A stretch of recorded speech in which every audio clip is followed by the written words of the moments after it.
Hillary Clinton first ran into trouble in March 2013, shortly after she stood down as Secretary of State, when it was revealed that she had set up a private email account rather than using the government system for all her state communications.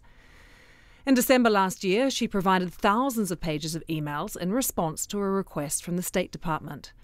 In March this year, Mrs. Clinton said she wanted her emails to be made public, but clarified that emails she deemed personal had already been deleted. Mrs. Clinton has now agreed to hand over to the FBI the private email server she used while serving as US Secretary of State. 2 of the 4 classified messages discovered in the emails already turned over were labelled top secret. What kind of implications does that have? Well, this is what's being reported. I believe the person who's found them has not been named, but I'm not sure. I mean, this is one of those conspiracy theory things that's been going on for a couple of years, that somehow in these emails, that Hillary Clinton was using a private email rather than State Department email in discussions about Benghazi.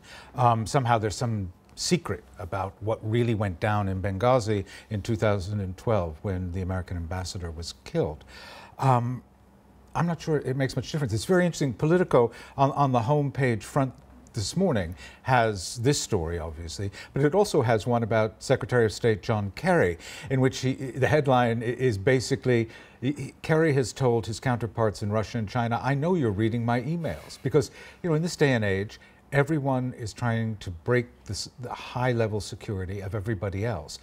That's where spying takes place. So I'm not sure that this one is going to get a lot of purchase. And how much do you think voters care? Honestly, you know, when it comes to Hillary Clinton in particular, this is going to be the most interesting presidential campaign you can imagine. Let's assume that she will be the nominee in 2016, a whole year from now.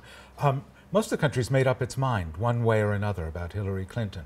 Those who are inclined to hate the Clintons, this is further proof for why they should hate her. And those inclined to support Hillary Clinton will say, you know, this is just a vendetta being waged by a highly partisan Republican Congress. I mean, more particularly, though, they say she mishandled classified information. This sort of shows her desire to prioritise her own convenience. That's one of the allegations that's being levelled at her. Yes, it has been. And I get the sense that, again, that's just not going to find its way into the general debate. More interestingly, and I think more problematically and more of the moment when it comes to Hillary Clinton's run for the White House is that to her left in the Democratic Party, Senator Bernie Sanders of Vermont, who has, you know, he started as a candidate kind of like Jeremy Corbyn here. He was going to bring left issues to the debate.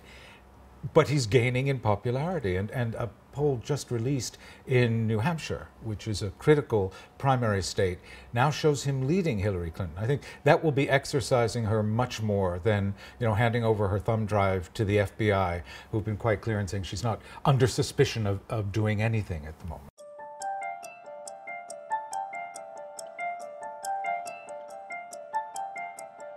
Listen carefully, and you can even hear it breathing.